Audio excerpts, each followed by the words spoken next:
নমস্কার বন্ধুরা, সবাইকে জন্মাষ্টমীর অনেক অনেক শুভেচ্ছা। বন্ধুরা, সকাল থেকেই তো উপোস ছিলাম, ঠাকুরের অভিষেক করালাম, তারপরে ঠাকুরকে সাজিয়ে গুছিয়ে পুজো দিলাম।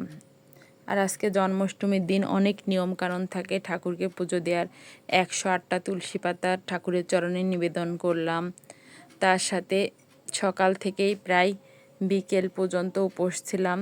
তারপরে একটু জল প্রসাদ মুখে দিছি, কিন্তু তাছাড়া আমরা ভাত বা অন্য কিছুই খাইনি, শুধু প্রসাদই খেয়ে আছি। আর প্রত্যেক বছর এই জন্মাষ্টমীর জন্য অপেক্ষা করে থাকি বন্ধুরা। আমার জন্মাষ্টমী, ঠাকুরের জন্মাষ্টমী খুব ভালো লাগে।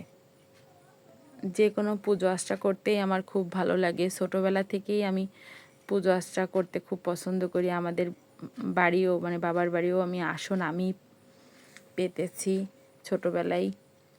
তারপরে ঠাকুরকে সাজিয়ে গুছিয়ে ভোগ নিবেদন করে তারপরে বসলাম কৃষ্ণের শতনাম পড়তে। কৃষ্ণ শতনামটা পড়তেও আমার খুব ভালো লাগে। এক একজন এক এক নামে গোপালকে ডাকে, সেটাও আমার খুব ভালো লাগে। প্রত্যেক বছর আমি জন্মাষ্টমীতে কৃষ্ণের শতনাম পড়ি। ভগবান যেভাবেই আমাকে করার দেয়, সেভাবেই আমি করি। সমস্ত কিছু সকাল থেকে একা গুছিয়ে করছি। ভগবান আমাকে অনেক শক্তি দিছে সব কিছু করার।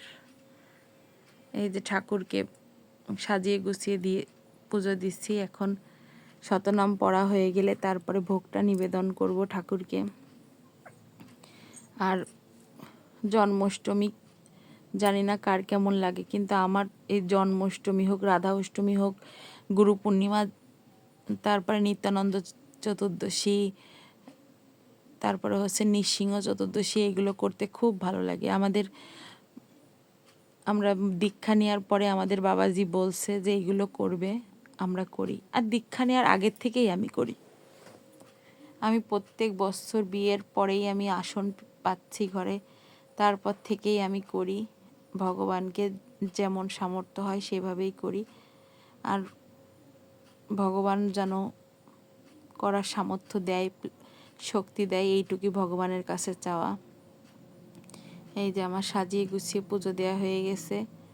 সকাল থেকে পুজো দিতে দিতে প্রায় সন্ধে লেগে গেছিলো, তখনই ঠাকুরকে পুজো দিছি। আগের বছর তো রাত 12টা পর্যন্ত উপোস ছিলাম, আমার বাবার বাড়ি ছিলাম।